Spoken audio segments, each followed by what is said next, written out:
如果香港地震，你會想去邊度呢？哇！呢個真係要諗。入大嶼山咯，山上面啊嘛，震我唔死，應該冇海嘯嘅。我諗到嘅地方係去海邊咯。香港地震嘅話，會去安全島，覺得安全啲咯。我想去天堂咯，我想睇下霍金係咪仲卡喺個樓梯度。即係你覺得你地震時一定係去天堂 ？Nice。啊，去你心入邊。你啊？我都係。你哋會想最後一刻想見到邊個呢？我諗係爹哋媽咪。我最中意狗咯，我想同狗一齊死咯。爹哋媽咪同埋可能當時嘅男朋友，如果當時有嘅話。即係地震啦，你會想同邊個度過？自己女朋友咯，梗係。屋企人咯，我好憎我屋企人，我屋企人成日都鬧我、吊鳩我嗰啲，但係始終屋企人都係由細陪到大啊嘛。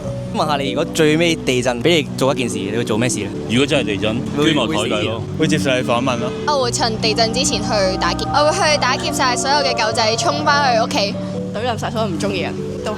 有咩唔中意嘅人？傷害你個人 ？X。yes yes yes。應該同女朋友進行多最後一次嘅